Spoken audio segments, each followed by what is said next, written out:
Hello बच्चों, कैसे हो आप सब। आई होप कि आप सभी अच्छे हो गए। मैं Sangeeta from लर्नो hub, the learning platform, जहां पढ़ सकते हैं math science SST absolutely free at learnohub.com।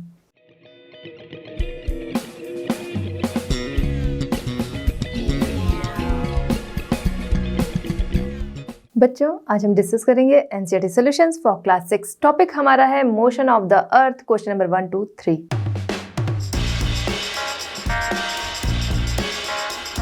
चलिए बच्चों, हमारा आज का चैप्टर स्टार्ट करते हैं। क्वेश्चन नंबर 1 हमारा answer the following questions briefly answer करना है। इसमें हमारा ए है, स्टार्ट करते हैं। ए है what is the angle of inclination of the earth's axis with its orbital plane. Question हमारा क्या कह रहा है कि अर्थ का उसके एक्सिस पर ऑर्बिटल प्लेन के साथ एंगल ऑफ इंक्लिनेशन बताना है। ठीक है, उसके झुकाव का कोण बताना है, झुकाव का एंगल बताना है। तो ये हमारी जो अर्थ है वो क्या है, वो बिल्कुल सीधी नहीं है। ठीक है, अर्थ हमारी क्या है, थोड़ी सी टिल्टेड है। तो जो टिल्टेड का ये जो एंगल है यही आपको बताना है। तो टिल्टेशन का जो एंगल है वो क्या होगा, वो है 66.5 कह सकते हैं या फिर 66.5 डिग्री कह सकते हैं। तो the angle of inclination of the earth axis with its orbital plane is 66.5 degree, क्योंकि अर्थ जो है वो थोड़ा सा टिल्ट है, थोड़ा सा झुकी हुई है। ठीक, तो जो झुकाव का जो कोण होगा, झुकाव का जो एंगल होगा वो 66.5 या कह सकते हैं 66.5 डिग्री होगा। नेक्स्ट हम देखते हैं बी। बी हमारा डिफाइन रोटेशन एंड रिवॉल्यूशन। ठीक है, रोटेशन एंड रिवॉल्यूशन डिफाइन करना है। तो रोटेशन पे पहले आते हैं। रोटेशन क्या है, अर्थ का अपने एक्सिस पर घूमना क्या कहलाता है, रोटेशन कहलाता है। अर्थ क्या करती है, वो घूमती रहती है ना, और पूरा उसका जो चक्कर अपने अक्ष पर या फिर कह सकते हैं आप उसके एक्सिस पर जो उसका पूरा चक्कर होता है उसे कंप्लीट होने में टाइम लगता है कितना, 24 आवर्स। ठीक है, कितने टाइम में लगाती है, 24 आवर्स। और इसी से हमारे डे एंड नाइट जो हैं वो डिसाइड होते हैं। ठीक, तो रोटेशन क्या है, अर्थ का अपने एक्सिस पर रोटेट होना हो गया रोटेशन। अपने एक्सिस पर घूमना जो है वो हो गया rotation. Is the movement of the earth on its axis. तो उसके एक्सिस पर जो उसका मूवमेंट है या जो उसका रोटेशन है, उसका जो घूमना है, वही हो गया हमारा रोटेशन। फिर हम देखते हैं रिवॉल्यूशन क्या है। रिवॉल्यूशन क्या है, अर्थ का वो मूवमेंट है, अर्थ क्या करती है, सन का चक्कर लगाती है। तो अर्थ का वो मूवमेंट जो एक फिक्स पाथ में होता है। ठीक है, ऑर्बिटल प्लेन में फिक्स पाथ में अर्थ का जो मूवमेंट होता है उसे हम कहते हैं रिवॉल्यूशन, जिसे कंप्लीट होने में कितना टाइम लगता है, 365 एंड 1/4 डे लगता है। यानी कि 365 एंड 6 आवर्स उसी में और ऐड हो जाते हैं। इतना टाइम लगता है अर्थ को सन का चक्कर लगाने में, ये तो आप भी जानते हो। तो जो ये टाइम होता है जिस पाथ पे ये मूवमेंट कर रही होती है फिक्स पाथ पर, ऐसा नहीं कि अर्थ जो है कभी इधर गई कभी ऐसे ऐसे कहीं भी नहीं चली जाती, एक फिक्स पाथ होता है। तो फिक्स पाथ पर जो मूवमेंट करती है उसे हम कहते हैं रिवॉल्यूशन। ठीक है, the movement of the earth around the sun in a fixed path और ऑर्बिट इज कॉल्ड रिवॉल्यूशन। ठीक है, एक फिक्स पाथ या ऑर्बिट में जो वो मूवमेंट करती है उसे कहते हैं रिवॉल्यूशन, जिसमें 365 डेज एंड 6 आवर्स उसमें लगते हैं। और यही डिसाइड करता है क्या चीज़, हमारे सीजन को डिसाइड करता है। जो अर्थ अपने फिक्स पाथ पर सन का चक्कर लगा रही होती है, यानी कि ये है क्या, एक फिक्स पाथ में या ऑर्बिट में, ये क्या है, ये रिवॉल्यूशन है। और ये डिसाइड करता है हमारे सीजन। जैसे कि यहाँ पर हमने देखा अर्थ जब अपने एक्सिस पे घूमती है, इससे हमारे दिन रात डिसाइड होते हैं।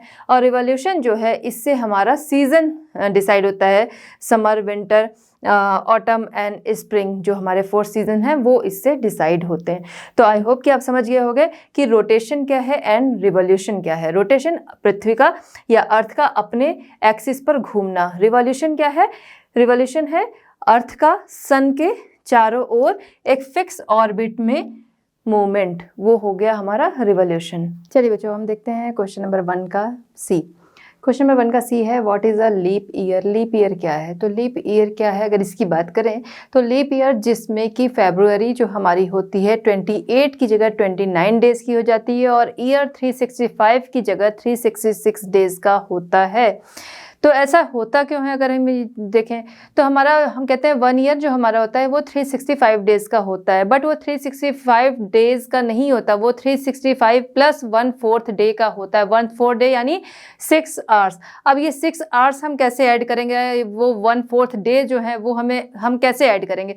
तो उसके लिए तरीका ये है कि ये 6 आवर्स जो हैं वो हमारे क्या होते हैं, ऐड होते जाते हैं। और जब वो 6 आवर्स जो हैं वो हर 4 ईयर्स पे क्या होते हैं, 24 आवर्स बन जाते हैं। जब वो 24 आवर्स बन गए तो ये 24 आवर्स बराबर 1 डे हमारा होता है, ठीक है। तो 24 आवर्स इक्वल टू 1 डे। तो ये 6 आवर्स जो है वो ऐड होते हुए जब 24 आवर्स हो जाते हैं वो वहाँ पर हमारा हो जाता है 1 डे। उसी ईयर में हमारा आता है लीप ईयर, क्योंकि ये चीज़ हर 4th ईयर पे होती है। तो हर 4th ईयर पे हमारा लीप ईयर आता है, जिसमें कि हमारी फरवरी जो होती है वो 28 की जगह 29 डेज की हो जाती है, और ईयर हमारा 365 की जगह 366 डेज का हो जाता है। उसी को हम कहते हैं leap year. Every 4th year February is of 29 days instead of 28 days. Such a year with 366 days is called a leap year. जिस ईयर में ऐसा होता है तो उसे हम लीप ईयर कहते हैं। अब अगर आपको पता करना हो कि कौन सा ईयर जो है वो लीप ईयर होगा, ठीक है, या फिर कौन सा ईयर जो है वो लीप ईयर रहा होगा, तो उसको पता करने के लिए क्या करेंगे, ईयर को हम 4 से डिवाइड कर देंगे। अब मान लीजिए 1995 में मैं आपसे पूछ रही हूँ कि 1995 में जो फरवरी है वो कितने दिन की थी, ठीक है। अगर हमें ये जानना है कि 1995 या कोई भी ईयर ले लिया कि फरवरी कितने दिन की थी, तो हम क्या करेंगे, उस ईयर को 4 से हम डिवाइड कर देंगे। तो ये आपका होमवर्क है कि आप मुझे ये बताओ कमेंट करके कि फरवरी जो थी वो 1995 में कितने डेज़ की थी, ठीक। अब हम आते हैं नेक्स्ट, हमारा क्वेश्चन नंबर 1 का डी। यहाँ पर डी हमारा है differentiate between the summer and winter solstice. Differentiate करना है समर एंड विंटर सॉलिस्टिस को, ठीक है। तो समर सॉलिस्टिस क्या है, जिस समय जो हमारी अर्थ जो है वो क्या कर रही होती है, रिवॉल्व कर रही होती है, सन के अराउंड वो रिवॉल्व कर रही होती है, ठीक है। रिवॉल्यूशन एंड रोटेशन जो था वो हमने पहले देख लिया, ठीक है। तो हमारी जो अर्थ है वो क्या कर रही होती है, हमारी जो अर्थ है वो सन के अराउंड रिवॉल्व कर रही होती है, ठीक है।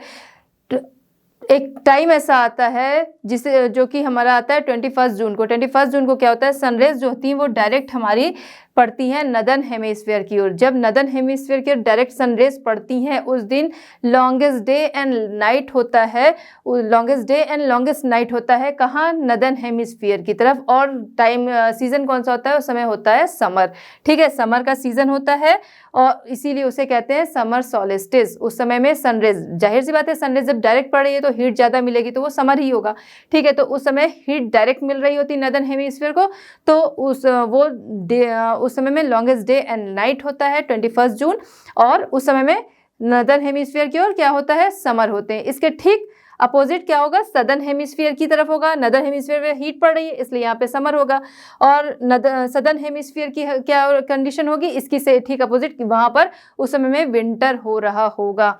अब यही हम देखें विंटर सॉलिस्टिस, तो विंटर सॉलिस्टिस में क्या होगा, उसमें जो हमारा ये सदर्न हेमिस्फीयर है इस पे सनरेज डायरेक्ट पड़ेंगी, सदर्न हेमिस्फीयर की ओर सनरेज डायरेक्ट पड़ेंगी, इसलिए यहाँ पर सदर्न हेमिस्फीयर की ओर इस टाइम में क्या होगा, समर होगी। और उस टाइम में जो नदर्न हेमिस्फीयर हमारा है वहाँ पर उस समय में विंटर्स होंगी, इसीलिए 21 दिसंबर का ये टाइम है, उस टाइम में नदर्न हेमिस्फीयर यानी हम लोग की तरफ क्या होता है, हम लोग की तरफ उस समय में विंटर सीजन रहता है। तो ये हमारा हो गया विंटर सॉलिस्टिस। ये हमने दोनों में डिफ्रेंशिएट देख लिया।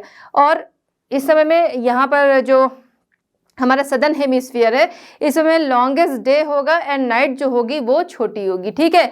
तो शॉर्ट नाइट होगी एंड लॉन्गेस्ट डे होगा। और जब ये हमारा समर सॉलिस्टिस होता है उस समय में नदर्न हेमिस्फीयर की ओर क्या होगा, longest day and longest night होती है। डेट दोनों की आपको याद रखनी है कि कब हमारा जो विंटर सॉलिस्टिस वाला डे है और समर सॉलिस्टिस वाला डे है, ठीक है। आंसर देखते हैं। Summer solstice June 21 is the longest day and longest night in the northern hemisphere. This position of the earth is called the summer solstice. Direct पड़ रही है सनरेज, हीट ज़्यादा मिल रही है नदर्न हेमिस्फीयर को, तो वहाँ पर समर है। Winter solstice on 22 December in the southern hemisphere with longer days and shorter nights. उस समय में वहाँ पर जो हमारा सदर्न हेमिस्फीयर है वहाँ पर longest day and shorter night होगी, और इसी टाइम में वहाँ पर क्या होगी, वहाँ पर उस समय में समर होंगे, और नदर्न हेमिस्फीयर के उस समय में विंटर्स होंगे। इसीलिए जब क्रिसमस आता है 22 दिसंबर है, इसके बाद ही आ जाएगा हमारा क्रिसमस। तो क्रिसमस के टाइम में हमारे यहाँ क्या होते हैं, हमारे यहाँ यानी नदर्न हेमिस्फीयर की ओर क्या होगा, विंटर्स होते हैं, और जो हमारा सदर्न हेमिस्फीयर है उधर की ओर क्या होगा, समर होगा। इसी वजह से वहाँ पर कहते हैं, इसीलिए अगर कोई कभी कहे कि सदर्न हेमिस्फीयर की ओर 25 दिसंबर को जिस समय क्रिसमस मनाया जाता है तो वहाँ पर समर में क्यों मनाया जाता है, या फिर समर में किस जगह पे मनाया जाता है, तो आप आराम से बता सकते हो। ठीक है, southern hemisphere with longer days and shorter nights, the reverse happens in the northern hemisphere. उस समय में नदर्न हेमिस्फीयर में इसका ठीक अपोजिट, वहाँ पर विंटर्स होते हैं। This position of the earth is called the winter solstice. तो आपने डिफ्रेंशिएट कर लिया winter solstice and summer solstice को। चलिए बच्चों देखते हैं क्वेश्चन नंबर 1 का ई। क्वेश्चन नंबर 1 का ई है, what is an equinox. Equinox क्या है, तो इक्विनॉक्स डे हम बोलते हैं 21 मार्च एंड 23 सितंबर को। उस दिन क्या होता है, कोई भी पोल जो सनरेज हमारी पड़ती हैं उस टाइम में कोई भी पोल जो होता है वो सन की तरफ नहीं होता है। तो सनरेज जो होती हैं वो डायरेक्ट किस पे पड़ती हैं, इक्वेटर पे पड़ती हैं। डायरेक्ट इक्वेटर पे पड़ने की वजह से दिन रात जो होते हैं वो बराबर होते हैं उस टाइम में। ऑन 21 मार्च एंड सितंबर 23, देखिए डेट आपको याद रखनी है, इक्विनॉक्स डे किस डेट पे पड़ता है। ठीक है, या फिर पूछ सकते हैं 21 मार्च को कौन सा डे पड़ता है, तो आपको पता रहेगा इक्विनॉक्स डे। ठीक है, या फिर 23 सितंबर। तो on 21 March and 23 September direct rays of the sun fall on the equator. Sun rays जो होती हैं वो क्या होती हैं, डायरेक्ट इक्वेटर पे पड़ रही होती हैं। अब जब डायरेक्ट इक्वेटर पे पड़ेंगी तो उसकी हीट जो है वो बराबर दोनों हेमिस्फीयर में पड़ेंगी। ठीक है, at this position neither of the poles is tilted towards the sun.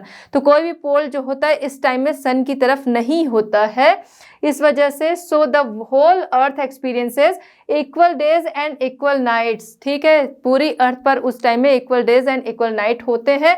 This is called an equinox. इसी को इक्विनॉक्स कहते हैं, जब सनरेज जो होती हैं वो डायरेक्ट इक्वेटर पे पड़ रही होती हैं। पूरे वर्ल्ड में उस समय नाइट एंड डे जो होते हैं वो बराबर होते हैं। उनकी डेट क्या होती है वो आप याद रखिएगा। अब हम आते हैं क्वेश्चन नंबर 1 का F. Why does the southern hemisphere experiences winter and summer solstice in different time and then that of the northern hemisphere. ठीक है, नदर्न हेमिस्फीयर की अपेक्षा सदर्न हेमिस्फीयर जो है वो summer solstice and winter solstice अलग अलग टाइम में एक्सपीरियंस करते हैं, फील करते हैं। ऐसा क्यों, तो जैसा कि अभी जस्ट हमारा जो क्वेश्चन इसके ई के पहले डी वाला जो क्वेश्चन था वहाँ पर हमने बात की कि सनरेज जो होती हैं वो जब डायरेक्ट पड़ती हैं कहाँ, हमारे नदर्न हेमिस्फीयर की तरफ। ठीक है, ये हमारी मान लीजिए अर्थ हो गई, ये हो गया इक्वेटर। इक्वेटर से 23.5 डिग्री ऊपर, अगर ऊपर यानी कि नॉर्थ की तरफ चल रहे हैं, ये हमारा नदर्न हेमिस्फीयर हो गया। और ये लाइन हमारी हो गई ट्रॉपिक ऑफ कैंसर, और यही नीचे की तरफ हम आएंगे 23.5 डिग्री, तो ये हमारा हो गया सदर्न हेमिस्फीयर की ओर। किस पे पड़ रही हैं, यहाँ पर ये लाइन हमारी हो गई ट्रॉपिक ऑफ कैप्रिकॉर्न।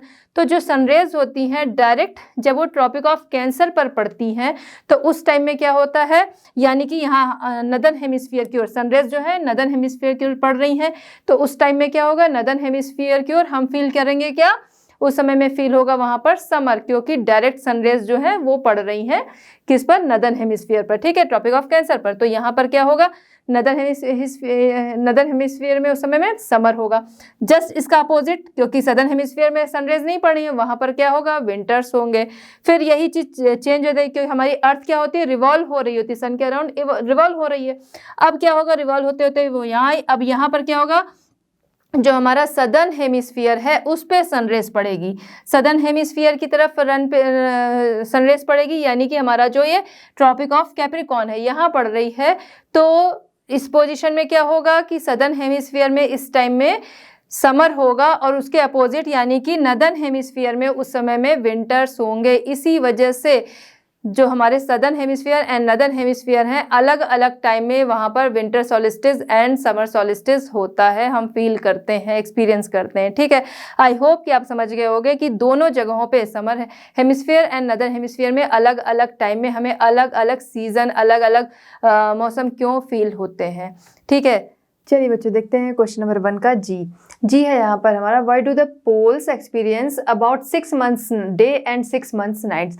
ध्रुवों पर यानी पोल्स पर 6 मंथ की नाइट एंड 6 मंथ्स के डेज जो होते हैं वो क्यों होते हैं, 6 मंथ नाइट एंड 6 मंथ्स के डेज क्यों होते हैं। तो यहाँ पर फिर वही पहले वाली चीज़ हम देखेंगे कि ये सनरेज हैं। सनरेज क्या होती हैं, जब अर्थ पर पड़ रही हैं, अर्थ के जो हमारा नदर्न हेमिस्फीयर है उस पर पड़ रही है, यानी कि जब जो रेज हैं वो हमारी ट्रॉपिक ऑफ कैंसर, क्योंकि हमने पहले भी इस पर डिस्कस किया है कि ये हमारी अर्थ हो गई, इक्वेटर हो गया, ये हमारा ट्रॉपिक ऑफ कैंसर हो गया, ये हमारा ट्रॉपिक ऑफ कैप्रिकॉन हो गया। नदर्न हेमिस्फीयर की ओर हो गया हमारा tropic of cancer and southern hemisphere की ओर हो गया हमारा ट्रॉपिक ऑफ कैप्रिकॉन। ठीक है, तो सनरेज जो होती हैं वो जब पड़ रही हैं डायरेक्ट किस पर, ट्रॉपिक ऑफ कैंसर पर पड़ रही होती हैं, यानी कि नदर्न हेमिस्फीयर की ओर। तो जो अर्थ हमारी है वो क्या है, वो टिल्टेड है, अर्थ हमारी टिल्टेड है। हम यहाँ देख रहे हैं कि यहाँ पर कुछ पोर्शन जो है वो बचा हुआ है, लेकिन यही एक्सिस से हम देख रहे हैं कि बाहर भी जा रही है सनरेज। जो सनरेज हैं वो क्या हो रही हैं, सनरेज देखिए यहाँ से यहाँ का पोर्शन तो आ रहा है, उसके अलावा यहाँ एक्सिस से बाहर भी जा रही है, हमारा अर्थ का टिल्टेशन है, यहाँ तक हमें मिल रही है सनरेज। तो इसीलिए सनरेज जो है वो यहाँ पर जो ध्रुव है हमारे, जो पोल्स हैं हमारे, वहाँ पर बराबर पड़ती रहती है, जिसकी वजह से 6 मंथ के डेज एंड वहीं उसी टाइम में 6 मंथ्स के जो सदर्न है, जो साउथ पोल है, वहाँ पर नाइट होती है। और ठीक यही पोजीशन चेंज हो जाती है जब ये हमारी अर्थ जो हमारी सनरेज है वो सदर्न हेमिस्फीयर की तरफ पड़ती है, यानी कि ट्रॉपिक ऑफ कैप्रिकॉन पे पड़ती है।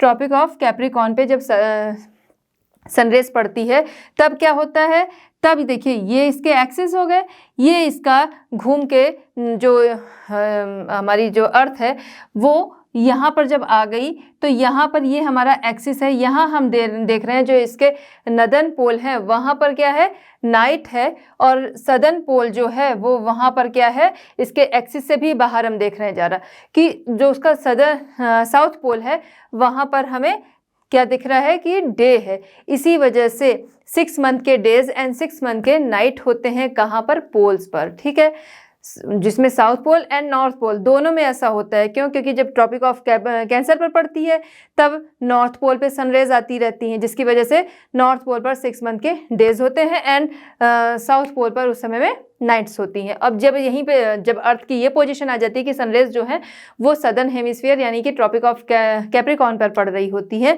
तो उस टाइम में जो नॉर्थ पोल है हमारा वहाँ पर क्या होगा, वहाँ पर नाइट होगी, और साउथ पोल पर क्या होगा, सनरेज पड़ रही होगी, इसलिए वहाँ पर नाइट होगी, वो डेज होंगे। ठीक है, आइए अब देखते हैं। When the northern hemisphere is tilted towards the sun due to the tilt of the earth on its axis. Earth क्या होती है, अपने एक्सिस पर टिल्ट होती है। ठीक, the rays of the sun falls for 6 months at the north pole which leads to 6 months of day and on the opposite side. इसी time में अपोजिट साइड में 6 मंथ क्या होता है, साउथ पोल की तरफ नाइट्स होती हैं। ठीक, फिर आगे हम देखते हैं 6 months of night at the south pole, and if the southern hemisphere tilted towards the sun, then the condition will be just opposite। इस टाइम में कंडीशन जो होगी वो जस्ट अपोजिट हो जाएगी, यानी कि जो साउथ पोल है वहाँ पर डे हो जाएगा और नॉर्थ पोल जो है वहाँ पर नाइट देखने को मिलेगी। तो यही रीज़न है जिसकी वजह से 6 मंथ के डेज एंड 6 मंथ की नाइट जो हैं वो पोल्स पर पाई जाती हैं। चलिए बच्चों देखते हैं क्वेश्चन नंबर 2।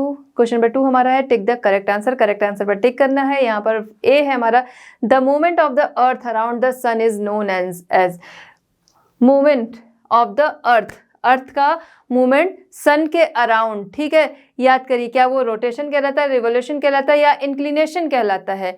तो अगर आप याद करेंगे तो earth movement of the earth around the sun के अराउंड अर्थ का जो मूवमेंट है, एक तो अर्थ अपने एक्सिस पे घूमती है, उसे हम क्या कहते हैं, उसे हम कहते हैं रोटेशन। एंड सन के अराउंड जब वो क्या करती है, मूव करती है एक फिक्स ऑर्बिट में, उसे हम क्या कहते हैं, रिवॉल्यूशन। तो ऑप्शन 2 जो है वो होगा करेक्ट। नेक्स्ट हम देखते हैं B, direct rays of the sun fall on the equator on, equator पर डायरेक्ट रेज कब आती हैं, क्या 21 जून को आती हैं या 22 दिसंबर या 21 मार्च। तो याद करिए इक्वेटर पर डायरेक्ट सन रेज कब आती हैं, वो आती हैं 21 मार्च एंड 23 सितंबर पर इक्वेटर पर सनरेज डायरेक्ट आती हैं, और उस समय में डे एंड नाइट पूरे अर्थ पर बराबर होते हैं। ठीक है, तो जो राइट आंसर होगा हमारा ऑप्शन 1 होगा। फिर हम देखते हैं see, Christmas is celebrated in summer in, Christmas क्या कब हम सेलिब्रेट करते हैं, तो क्रिसमस आप कहोगे कि क्रिसमस तो हम विंटर्स में सेलिब्रेट करते हैं, बट यहाँ पर क्या है, क्रिसमस सेलिब्रेट करते हैं समर में। Japan, India and Australia options में है। तो उस क्या होता है कि उस समय सनरेज जो होती हैं वो कहाँ पड़ रही होती हैं, ट्रॉपिक ऑफ कैप्रिकॉर्न यानी कि सदर्न हेमिस्फीयर में। याद होगा आपको कि हमने देखा था कि जो 21 जून वाला टाइम हमारा होता है उस टाइम में कहाँ पड़ रही होती है, नदर्न हेमिस्फीयर की ओर। ठीक है, 22 दिसंबर पे कहाँ पड़ रही होती हैं, सदर्न हेमिस्फीयर की तरफ सनरेज पड़ रही होती हैं। ठीक है, तो इस टाइम में क्या होता है, हमारा क्रिसमस जो होता है वो कब आता है, 25 दिसंबर। तो इस टाइम में क्या होगा, जब सनरेज हमारे नदर्न हेमिस्फीयर पे पड़ रही होती है, तो नदर्न हेमिस्फीयर में उस समय क्या होता है, उस समय समर होती है, और सदर्न हेमिस्फीयर में इसका ठीक अपोजिट उस टाइम में होगा, क्योंकि जो सनरेज होगी वो कहाँ पड़ रही है, वो हमारे नदर्न हेमिस्फीयर की ओर पड़ रही है। तो यहाँ पर क्या होगा, यहाँ पर उस समय में समर होगी, इसके अपोजिट यहाँ पर विंटर में होगी।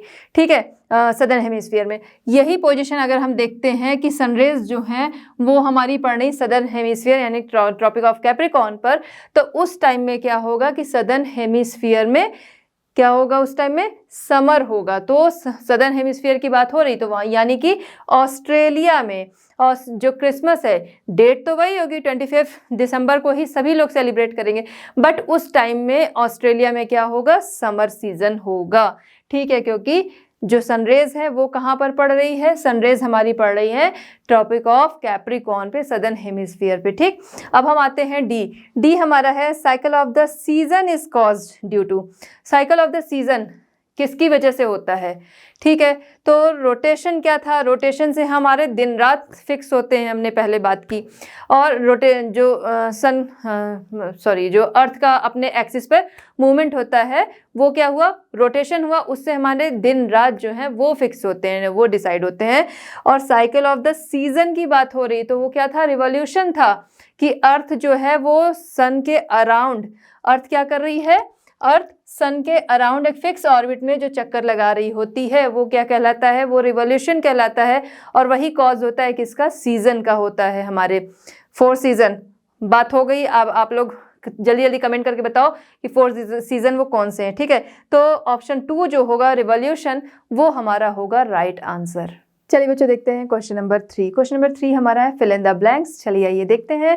इसमें ए है a leap year has dash number of days, leap year में कितने डेज होते हैं, तो इसके बारे में हमने पहले अच्छे से डिस्कस कर रखा है कि लीप ईयर में कितने डेज होते हैं, क्यों होते हैं, वो सारी चीज़। तो 1 ईयर हमारा होता है 365 प्लस 1/4 डे का होता है, और लीप ईयर में कितने होते हैं, 366 नंबर ऑफ डेज होते हैं। फिर हमारा है the daily motion of the earth is, earth का डेली मोशन क्या कहलाता है, अर्थ अपने एक्सिस पर मूवमेंट करती है, जो कि टाइम लेता है कितना, 24 आवर्स का, और जो कि हमारे डे एंड नाइट डिसाइड करता है, उसे हम क्या कहते हैं, उसे हम कहते हैं रोटेशन। ठीक है, अर्थ का डेली मोशन जो है वो कहलाता है रोटेशन। नेक्स्ट है हमारा see, the earth travels around the sun in, तो ऑर्बिट, तो अर्थ सन के अराउंड ऑर्बिट में मूवमेंट करती है। ठीक है, लेकिन कैसे, तो जो अगर हम देखें तो ये हमारा सन है। ठीक है, अब जो अर्थ है वो डायरेक्ट बस ऐसे नहीं करती है, वो एक इलिप्टिकल शेप में मूवमेंट करती है। अर्थ का जो मूवमेंट रहता है सन के अराउंड बिल्कुल सर्कल नहीं होता, वो इलिप्टिकल शेप में होता है ना, पूरा बड़ा सा दीर्घवृत्त सा बनाता है, तो एलिप्टिकल शेप में वो करता है। अर्थ जो है सन के अराउंड घूमती है। ठीक है, the earth travels around the sun in an elliptical orbit, elliptical orbit में वो क्या करती है, उसका मूवमेंट रहता है। ठीक है, फिर हमारा डी है the sun's rays fall vertically on the tropic of 21 June को, 21 जून को जो सनरेज होती है वो कहाँ पर होती है? 21 जून को सनरेज पड़ रही होती है हमारे नदर्न हेमिस्फीयर पे, यानी कि ट्रॉपिक ऑफ कैंसर पर। ठीक है, द सनरेज फॉल वर्टिकली पड़ रही होती है कहाँ पर? ट्रॉपिक ऑफ कैंसर पर। कब? 21 जून को। तो इससे आपके दोनों क्वेश्चन बनते हैं कि सनरेज ट्रॉपिक ऑफ कैंसर पर कब पड़ रही होती है? वर्टिकली। ठीक है, या फिर वर्टिकली 21 जून को कहाँ पड़ रही होती है? तो ट्रॉपिक ऑफ कैंसर। दोनों तरह से आपका ये रेडी हो जाएगा। ई हमारा है days are shorter during season. Days, दिन जो होते हैं वो छोटे होते जाते हैं। आपने सुना होगा ठंडियों में लोग कहते हैं कि अरे अब तो ठंडियाँ आ गई, दिन अब छोटे होने लगेंगे। ठीक है, या ठंडी आ रही, दिन अब छोटे होने लगे, या ठंडी आ गई, दिन अब छोटे होने लगे। तो कब होते हैं? विंटर्स में होते हैं। ठीक है, तो days are shorter during winter season. Winter season में दिन जो होते हैं वो छोटे होते हैं। आई होप कि ये फिल इन द ब्लैंक्स जो हैं वो आपको पूरे अच्छी तरह से समझ में आ गए होंगे। तो बच्चों, इस तरह हमारा चैप्टर होता है कंप्लीट। मिलते हैं next chapter and next solution के साथ। लर्नो हब फ्री है पर बेस्ट है।